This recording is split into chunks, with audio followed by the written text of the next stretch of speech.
Hello everyone. आप सब कैसे हैं? मैं उम्मीद करता हूं कि बहुत अच्छे होंगे और अपनी पढ़ाई को बहुत अच्छे से कर रहे होंगे। मैं Akash Kumar Bhadana ICT virtual classroom में आपका बहुत बहुत स्वागत करता हूं मेरे प्यारे बच्चों। जैसे आपको पता है कि हमारी जो है 6th क्लास है और 6th क्लास में देख रहे हैं हमारे अतीत। हमारे अतीत जो हमारी पुस्तक है बेसिकली आपका हिस्ट्री की बुक है। तो चैप्टर नंबर 4 तक हम लोग देख चुके हैं। क्या बताते हैं कबर और किताबें, इसके विषय में पूरा पढ़ लिया। उसका जो हमने आपका सही मिलान था, फिर द ब्लैंक था, उनको देख लिया। बाकी शेष क्वेश्चन आंसर आप लोग अच्छे से कर ही रखे हैं। मैं बस एक रिवीजन के तौर पर आपको पढ़ा रहा हूं। देखिए, आज बात करेंगे राज्य, राजा और एक प्राचीन गणराज्य के विषय में। कि सबसे पहले तो मेरे बच्चों ये पता होना चाहिए कि आपको राज्य क्या है। थोड़ा सा आपको कंफ्यूजिंग लग सकता है कि जिस तरह के हम वर्तमान राज्य की बात करते हैं, ये राज्य उस राज्य से भिन्न है। कैसा है? बिल्कुल उससे थोड़ा सा आपको भिन्न जो है आपको दिखाई देगा। फिर बात करेंगे राजा की। फिर एक प्राचीन गणराज्य, गणराज्य को समझेंगे कि गणराज्य का मतलब क्या होता है। क्लियर है? क्या गणराज्य में राजा आपका वंशानुगत होता है कि वंशानुगत नहीं होता है? वंशानुगत का मतलब समझिए कि राजा का पुत्र ही राजा बनेगा, ये वंशानुगत है। और वंशानुगत का मतलब है कि आप आज मैं राजा हूं तो कल जरूरी नहीं कि मेरा पुत्र ही बने, कोई भी बन सकता है। क्लियर है? ठीक, अगर जहां राजा का पुत्र आपका राजा नहीं बनता है तो वो क्या है? वो गणराज्य है। ठीक, और यहां राज्य शब्द का मतलब उस क्षेत्र से होगा जहां पर लोग रह रहे होंगे। क्लियर है? यहां देश को पहले आप देखेंगे राज्य शब्द से आपका संबोधित करते थे, लेकिन वर्तमान परिपाटी राज्य शब्द को अलग डेफिनेशन देती है। क्लियर है? तो यहां आपको बिल्कुल भी कंफ्यूजन की जो स्थिति है वो आपको नहीं रखनी है। क्लियर है? ये बेसिकली आपको ध्यान रखिएगा। चलिए आगे बढ़ते हैं और देखते हैं। चलिए, कौन बच्चा ऐसा है जो अपने स्कूल से खड़ा होकर चैप्टर को पढ़ेगा, जिस क्रम में हम लोग आपका चले आ रहे हैं उसी तरह से कि बच्चे जुड़ते हैं, खड़े होते हैं। बहुत बढ़िया। GIC Kot Kandara, good morning sir. Very good morning. आपका नाम क्या है? मोहित विश्व। मोहित। मोहित, आज आपकी क्लास बिल्कुल फुल है। चलिए मोहित, सबसे पहले आज हम शुरू करेंगे, चुनाव का दिन है। एक छोटी सी कहानी के साथ हम लोग चीजों को शुरू करते हैं। आप पढ़ना प्रारंभ करें। जब संस्करण उठा जब सकरन उठा तो उसने देखा कि उसके नाना नानी वोट वोट डालने जा रहे थे। दरअसल दरअसल वे चुनाव केंद्र पर सबसे पहले पहुंचना चाहते थे। संस्करण जानना चाहता था कि आखिर वे इतने उत्साहित क्यों थे। उसके नाना जी ने उसे जल्दी में समझाने की कोशिश की और कहा, आज हम अपने शासकों का चुनाव करने जा रहे हैं। कुछ लोग शासक कैसे बने? लगभग 50 वर्षों से हम अपने शासकों का चुनाव मतदाता के जरिए करते आ रहे हैं, लेकिन बहुत पहले लोग शासक कैसे बनते थे? हमने अभ्यास सार में यह पढ़ा है कि कुछ राजा संभवतः जन यानी लोगों द्वारा चुने जाते थे, परंतु करीब 3000 साल पहले राजा बनने की इस प्रक्रिया में कुछ परिवर्तन दिखाई दिए। कुछ लोग बड़े बड़े यज्ञों को आयोजित कर राजा के रूप में प्रतिष्ठित हो गए। अश्वमेध यज्ञ एक ऐसा ही आयोजन था। इसमें एक घोड़े को राजा के लोगों की देखरेख में स्वतंत्र विचरण के लिए छोड़ दिया जाता था। इस घोड़े को किसी दूसरे राजा ने रोका तो उसे वहां अश्वमेध यज्ञ करने वाले राजा से लड़ाई करनी पड़ती थी। अगर उन्होंने घोड़े को जाने दिया तो इसका मतलब यह होता था कि अश्वमेध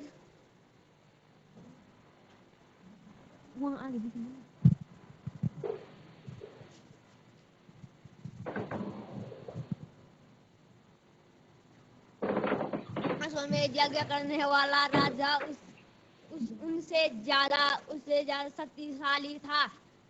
इसके बाद उन राजाओं को यज्ञ में आमंत्रित किया जाता था। यह यज्ञ विशिष्ट पुरोहितों द्वारा संपन्न किया जाता था। इसके लिए उन्हें उपहारों से सम्मानित किया जाता था। और अश्वमेध यज्ञ करने वाला राजा बहुत शक्तिशाली माना जाता था। यज्ञ में आमंत्रित सभी राजा उसके लिए उपहार लाते थे।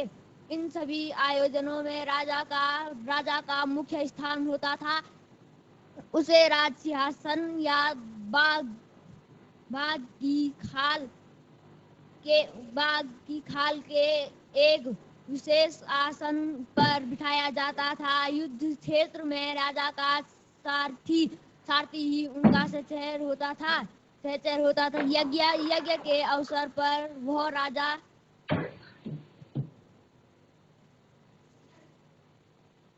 की विजयों तथा अन्य गुणों का गान करता था। राजा के सगे संबंधी, खासकर उसकी रानियों तथा पुत्रों को भी कई छोटे छोटे अनुष्ठान करने होते थे। अन्य सारे आमंत्रित राजाओं का काम सिर्फ बैठकर यज्ञ की पूरी प्रकृति को देखना भर था। राजा के ऊपर पुरोहित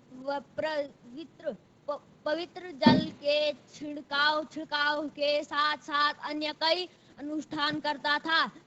विश्व अथवा जैसे सामान्य लोग उपहार लाते थे, जिन्हें पुरोहित शूद्र मानते थे, उन्हें कई अनुष्ठानों में शामिल नहीं किया जाता था। जी ऐसी कोट कंडारा, आप बैठ जाइए। बहुत बहुत धन्यवाद आपका। चलिए, आपने रीडिंग करा, अब हम इसको थोड़ा समझने की प्रक्रिया देखते हैं। ठीक, देखिए, सबसे पहले जब भी हम कोई चीज शुरू करते हैं, हमारा जो भी आपका चैप्टर शुरू होता है एक छोटी सी स्टोरी के साथ हम लोग शुरू करते हैं। बेसिकली हम स्टोरी के साथ इसलिए जोड़ते हैं ताकि हम पूरे चैप्टर की प्रक्रिया को समझ पाए।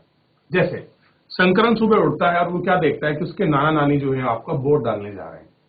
आप देखिए, हमारे लोकतंत्र में जो है वोट गिरते हैं, और आपको पता होगा कि विधानसभा के चुनाव होते हैं, लोकसभा के चुनाव होते हैं और ग्राम पंचायत के चुनाव होते हैं। तो उस समय क्या होता है, लोग वोट देने जाते हैं।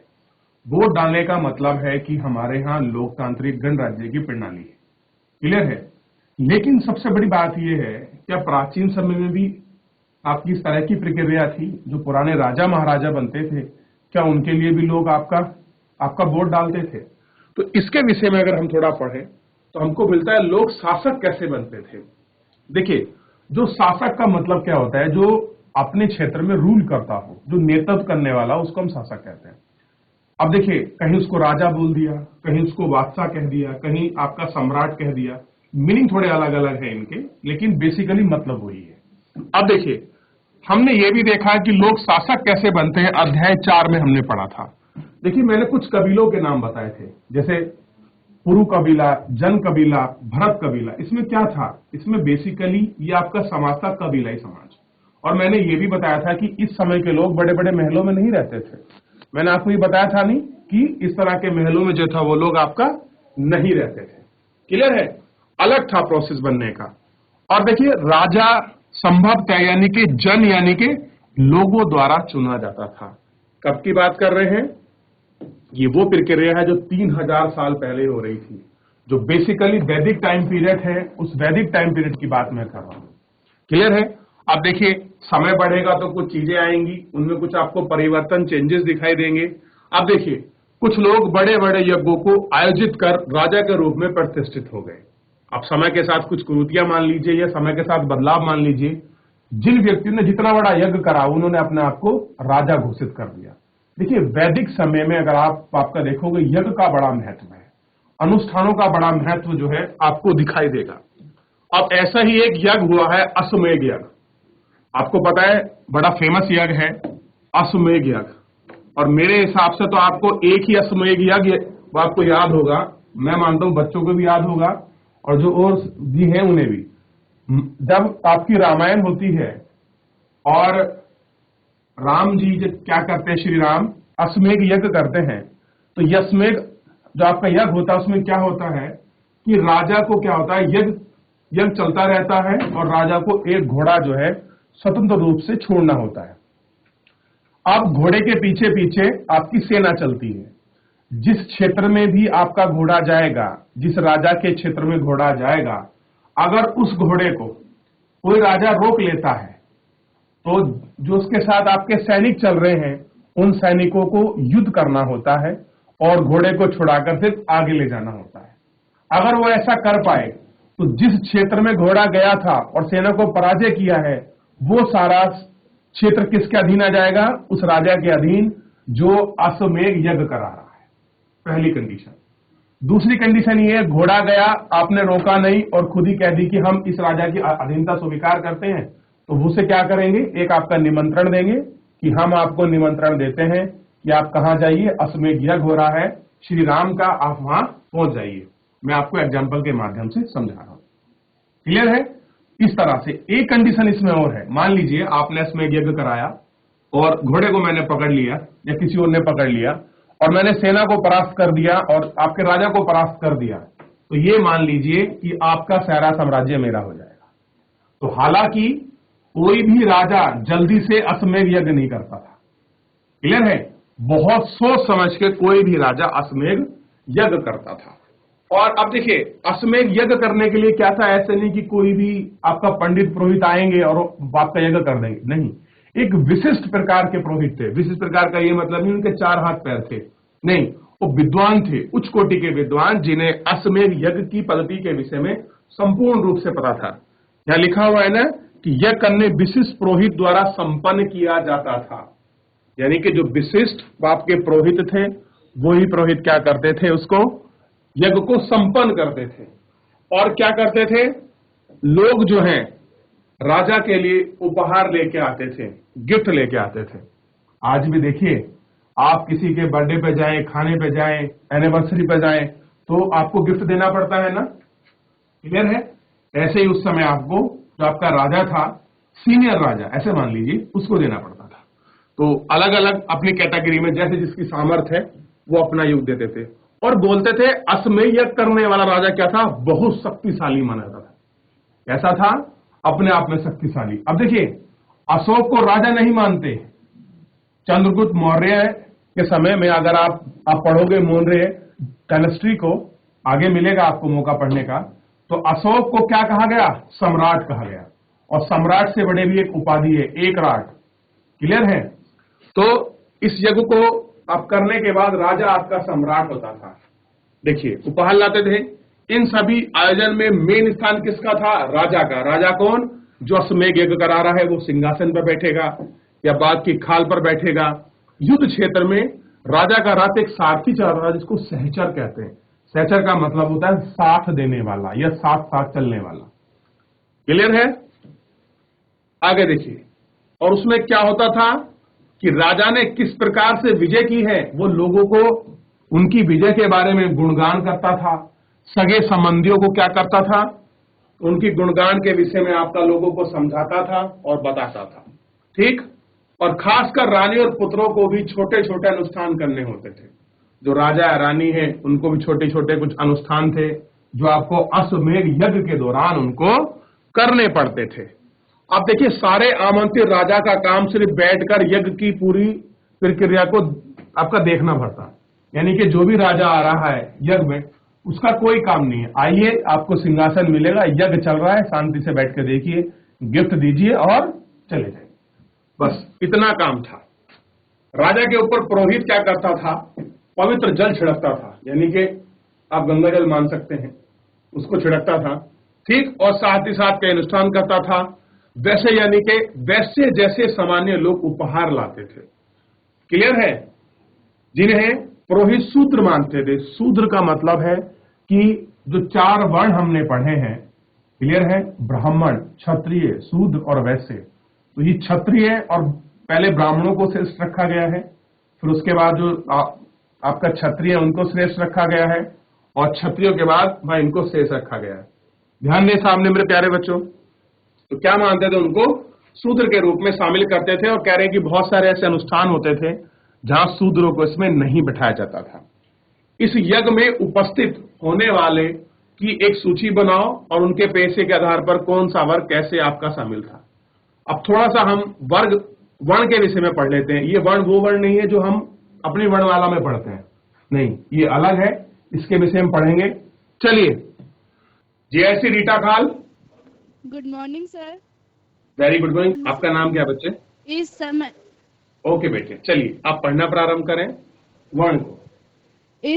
इस समय उत्तर भारत में खासकर गंगा यमुना क्षेत्र में कई ग्रंथ रचे गए।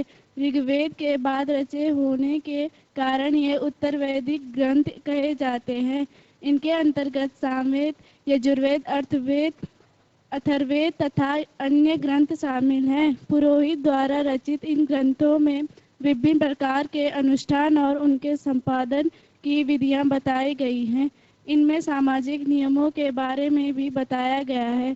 उस समय समाज में कई समूह थे, जिनमें पुरोहित, योद्धा, कृषक, पशुपालन, व्यापारी, शिल्पकार, श्रमिक, मछली पकड़ने वाले तथा जंगल में रहने वाले लोग शामिल थे। जहाँ कुछ पुरोहित तथा योद्धा वैभवशाली थे, वहीं कुछ कृषक और व्यापारी भी धनवान थे। दूसरी ओर पशुपालक, शिल्पकार, श्रमिक, मछली पकड़ने वाले, शिकारी तथा भोजन धन थे। पुरोहित कहते हैं। उनके अनुसार प्रत्येक वर्ण के अलग अलग कार्य निर्धारित थे। पहला वर्ण ब्राह्मणों का था। उनका काम वेदों का अध्ययन, अध्यापन और यज्ञ करना था, जिनके लिए उन्हें उपहार मिलता था। दूसरा स्थान शासकों का था, जिन्हें क्षत्रिय कहा जाता था। उनका नाम युद्ध करना और लोगों की रक्षा करना था। तीसरे स्थान पर विश्व या वैश्य थे। इनमें कृषक, पशुपालन और व्यापारी आते थे। क्षत्रिय और वैश्य दोनों को ही यज्ञ करने का अधिकार प्राप्त था। वर्णों में अंतिम स्थान शूद्रों का था। इनका काम अन्य तीनों वर्णों की सेवा करना था। इन्हें कोई अनुष्ठान करने का अधिकार नहीं था। प्रायः औरतों को भी शूद्रों के समान माना गया। महिलाओं तथा शूद्रों को वेदों के अध्ययन का अधिकार नहीं था। ठीक है, आप बैठ जाइए। पहले हम इसको पूरे पैराग्राफ पढ़ेंगे बच्चे, फिर आगे बढ़ेंगे। बहुत बहुत धन्यवाद आपका रीटा खान। आप बैठ जाइए बेटे। देखिए, हम बात कर रहे हैं वर्ण की। वर्ण का मतलब है आपका वर्ण व्यवस्था से। आप देखेंगे हमारे समाज में वैदिक समय में कोई आपकी वर्ण व्यवस्था नहीं थी। क्लियर है? उत्तर वैदिक के बाद, यानी कि जब हमारा वैदिक समय था, उसके बाद जो भी आपके ग्रंथ रचे गए उनको हमने कह दिया कि ये हमारे उत्तर वैदिक ग्रंथ हैं। और बेसिकली आपको ध्यान रखना चाहिए कि जितने भी ग्रंथ ये रचे गए हैं, एक इसका क्षेत्र हमको बताया गया है। क्षेत्र कौन सा है? खासकर उत्तर भारत, और इसमें भी आगा गंगा यमुना का मैदान। उत्तर भारत में और खासकर गंगा यमुना का मैदान, ये ऐसे क्षेत्र हैं जहां बहुत सारे आपके ग्रंथ लिखे गए हैं, रचे गए हैं। चाहे आप इनमें 18 पुराण की बात कर लीजिए, आप उपनिषद की बात कर सकते हैं। क्लियर है? आप बहुत सारे ऐसे सब सूतांग लिखे गए हैं, कुछ ऐसे ब्राह्मण ग्रंथ लिखे गए हैं। ये सारे कहां लिखे गए हैं? इसी क्षेत्र में लिखे गए हैं। अब देखिए, ऋग्वेद के बाद रचे होने के कारण हमने क्या कह दिया उनको कि ये क्या है? उत्तर वैदिक ग्रंथ है। क्लियर है? अब देखिए, सामवेद, यजुर्वेद और अथर्ववेद अन्य ग्रंथ इसमें शामिल है। बेसिकली सबसे पुराना ग्रंथ, जैसे मैंने आपको पिछला लेक्चर पढ़ाया था और उसमें मैंने आपको बताया था कि ऋग्वेद जो है सबसे प्राचीनतम हमारा वेद है। और उसके बाद ही क्या हुआ कि जो हमारे सामवेद हैं, यजुर्वेद है और अथर्ववेद है, इन सारे वेदों को क्या है आपका लिखा गया था या रचा गया। पुरोहित कौन है बच्चों? मैं पिछले चैप्टर में बताया आपके, पुरोहित वो व्यक्ति है जो धार्मिक अनुष्ठान करता है। यानी कि जिसको पूजा प्रार्थना करने की जानकारी है, वो कौन है? वो आपके पुरोहित हैं। क्लियर है? पुरोहित द्वारा रचित इन ग्रंथों में विभिन्न प्रकार के अनुष्ठान और उनके संपादन की विधि, यानी कि कोई भी पूजा पाठ कैसे होगी, उसके प्रक्रिया प्रोसेस क्या है, ये पूरा इसके विषय में आपका इन्होंने उसको एक्सप्लेन किया है, उसको बताया है। और साथ में इन्होंने क्या बताया है? सामाजिक नियम भी बताए हैं कि सोशल रूल क्या है, आप समाज में कैसे रह सकते हैं। क्लियर है? समाज के क्या नियम, क्या दायरे हैं, ये सारी चीज आपका पुरोहितों ने बनाकर तैयार की है। क्लियर है? अब देखिए, उस समय समाज में कई समूह थे, समूह यानी कि वर्ग थे। अब देखिए, जैसे एक वो वर्ग था जो आपका पुरोहित था, पुरोहित यानी कि जिनका काम बेसिकली आपकी पूजा पाठ करने से था, धार्मिक अनुष्ठानों से था। एक था योद्धा, जो लोग आपका युद्ध लड़ते थे। क्लियर थे? एक थे आपके कृषक, जो आपका खेती करते थे। एक थे पशुपालक, जो अपने जिनकी आजीविका बेसिकली अपने जानवरों पर, अपने मवेशियों को पालने पर टिकी थी। एक थे व्यापारी, जो लोग क्या करते थे? ट्रेड करते थे, एक जगह से वस्तु को खरीदा, दूसरी जगह बेच दिया। एक थे शिल्पकार, जो आपकी मूर्ति वगैरह बनाते थे। और एक थे आपका श्रमिक, जो ये श्रमिक थे इन सबकी हेल्प करने के लिए होते थे। और कुछ लोग क्या थे? मछली पकड़ना तथा जंगल में रहने वाले लोग शामिल थे। ये वही लोग हैं जिनको हम आज के समय में आदिवासी कहते हैं, आपका ट्राइबल हम जिनको बोल देते हैं, जो लोग बेसिकली कहाँ रहे? जंगलों में रहे। देखिए, जहां कुछ पुरोहित और योद्धा वैभवशाली थे, वैभव का मतलब था कि उनकी आपका प्रसिद्धि थी, उनकी वाह थी, ये पुरोहित हैं, ये आपके क्या हैं? आपके योद्धा हैं। तो ऐसे मान लीजिए उस समय के समाज में योद्धा और पुरोहित की वैभवशाली यानी कि फेमस थे, प्राइम जो थे आपके, ये दो ही ऐसे वर्ग हमारे सामने थे। कौन? एक पुरोहित और एक योद्धा। पुरोहित क्यों था? क्योंकि वो धार्मिक अनुष्ठान करता था, ईश्वर की विधि हमको बताता था। और योद्धा का जो आपका प्रभाव इसलिए अधिक था क्योंकि योद्धा हमारी रक्षा करते थे और बेसिकली उनका काम था डिफेंस का। ठीक? तो दो वर्ग हमारे सामने बहुत वर्चस्वशाली मिले। अब देखिए, इन दो के बाद अगर किसी का नंबर आएगा, वहीं कृषक और व्यापारी भी धनवान होते थे, यानी कि इनके पास भी पैसा होता था। दूसरी ओर आपके पशुपालक, शिल्पकार, श्रमिक, मछली पकड़ने वाले, शिकारी, भोजन आदि क्या थे? ये भोजन संग्रह के निर्धारण करते थे। इन सारी चीज को आपका देखते थे। ठीक? ये हमें देखना है। तो ये लोग कौन थे? जो बेसिकली अपने खाने, अपने पेय तक ही आपका निर्भर थे और यही इनका जीवन आपकी शैली रही। अब देखिए, पुरोहित ने लोगों को चार वर्ण में विभाजित किया। ध्यान दीजिए, कौन कर रहा है? पुरोहित। ठीक? चार वर्ण, चार वर्गों में विभाजित किया। और यही वर्ग, यही डिस्ट्रीब्यूशन, यही क्लासिफिकेशन क्या कहलाया? आपका वर्ण कहलाया। और इसको पढ़ते हैं वर्ण व्यवस्था। क्या है? वर्ण व्यवस्था। इसके अनुसार प्रत्येक वर्ण अलग अलग कार्य निर्धारित था। वर्ण का मतलब था कि जो व्यक्ति जिस तरह का काम करता है वो उस वर्ण का है। मान लीजिए आप पूजा पाठ के काम में हैं, तो आप क्या हैं? आप पुरोहित हैं, आप ब्राह्मण हैं। आपका काम सेना में भर्ती होकर सेना में के रूप में कार्य करना है, तो आप क्या हैं? आप क्षत्रिय हो गए। ठीक है? और आप अगर व्यापार हैं, व्यापार संबंधित कुछ चीजें करते हैं, तो आप क्या हो गए हैं? आप शूद्र हैं। क्लियर है? और एक ऐसा वर्ग जो आपका मछली पकड़ता था, शिकार करता था, जो श्रमिक था, हमने उसे क्या कह दिया? आपका शूद्र कह दिया, यानी कि सबसे निम्नतम से रख दिया। आप कैटेगराइज, यानी कि A B C D, D group तक हमने बना दिया। आप इसको ऐसे भी कंपेयर कर सकते हैं, ए बी सी डी की तरह। ए में कौन हो गया? ब्राह्मण हो गए। बी में कौन हो गया? क्षत्रिय हो गए। सी में कौन हो गया? आपका वैश्य हो गए। और डी में कौन हो गया? आपका शूद्र हो गया। ऐसे क्लासिफिकेशन को भी आप समझ सकते हैं। अब देखिए, पहला वर्ण ब्राह्मण था, यानी कि ब्राह्मणों का क्या हो गया? इनको ए ग्रुप में रखा गया। ऐसे मान लीजिए। उनका काम क्या था? वेदों का अध्ययन और अध्यापन, यानी कि वेदों को पढ़ना और पढ़ाना क्या था? बेसिकली ये इन्हीं का काम था। तो यानी कि जो व्यक्ति वेदों को पढ़े और पढ़ाएगा वो क्या कहलाएगा? वो कहलाएगा आपका ब्राह्मण। ठीक? और अगर आप किसी के यहाँ अध्यापन करोगे, अध्ययन करोगे, कुछ धार्मिक अनुष्ठान करोगे, तो बदले में कुछ ना कुछ तो आपको देगा ही। तो उसी को क्या मिलता था उन्हें? उपहार, यानी कि उनको गिफ्ट मिलता था।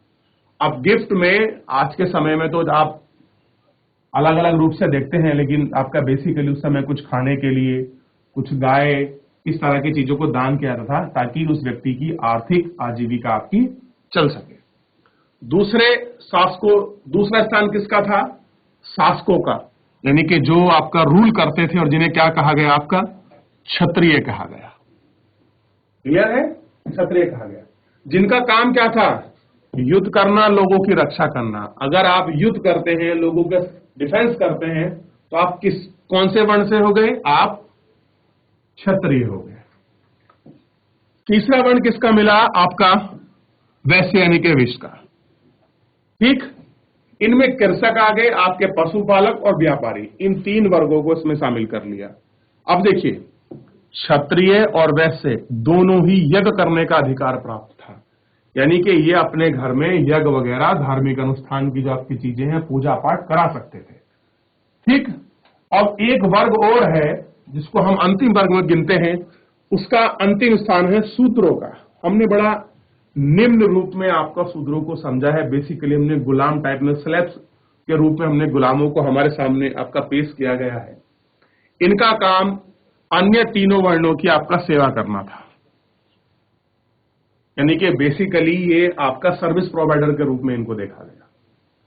इन्हें कोई अनुष्ठान करने का अधिकार नहीं था, यानी कि आप किसी प्रकार की पूजा पाठ नहीं कर सकते थे।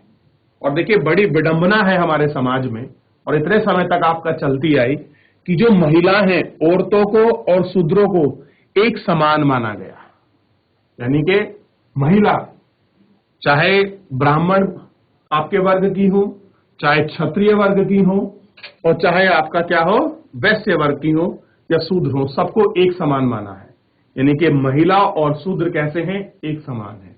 और यही कारण था कि प्राचीन समय में महिलाओं को और शूद्रों को वेद पढ़ने का अधिकार नहीं था। यानी कि बेसिकली मान लीजिए कि महिलाओं को और शूद्रों को एजुकेशन लेने का राइट्स उस समय के समाज में नहीं था। ये मैं नहीं कह रहा, ये उस समय की वर्ण व्यवस्था कह रही है। क्लियर है? तो ये आपको देखना चाहिए, थोड़ा वर्ण व्यवस्था आपको समझनी चाहिए। GIC Kot Kandara, good morning sir. Very good morning. क्या नाम है आपका? सर उपेंद्र कठैत। उपेंद्र कठैत। चले उपेंद्र कठैत पढ़े।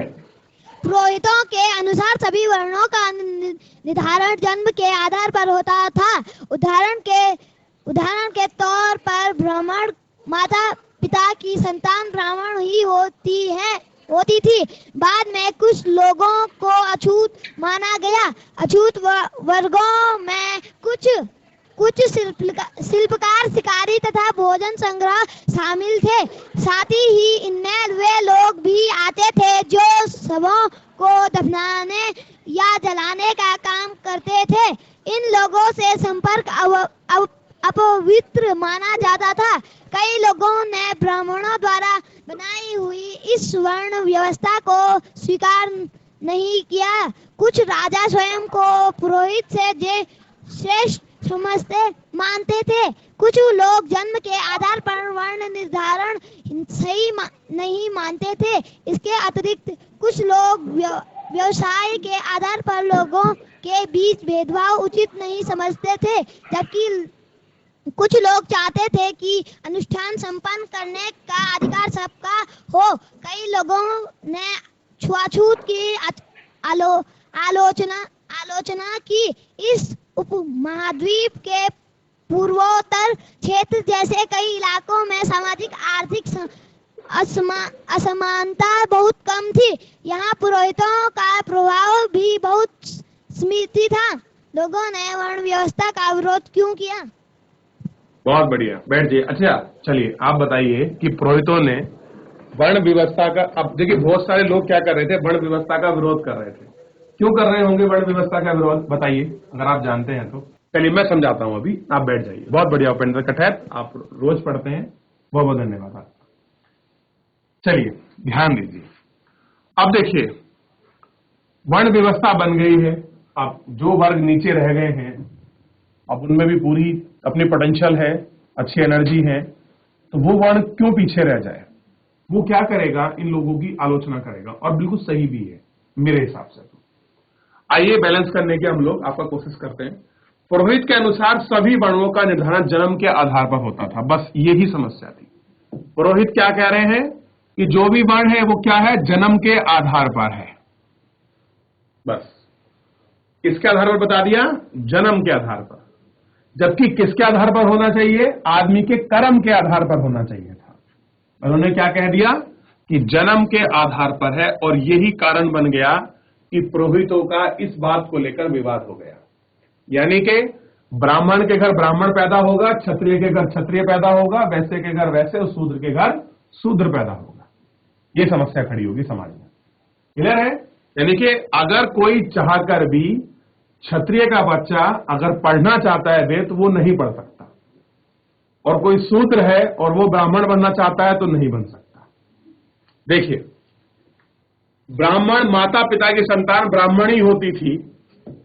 बाद में कुछ लोग अछूत, यानी कि जिनको छुआ नहीं जा सकता, क्लियर है, अछूत वर्गों में आपके शिल्पकार, शिकारी, भोजन संग्रह को शामिल कर लिया कि ये लोग ऐसे हैं जिनको हम टच नहीं कर सकते।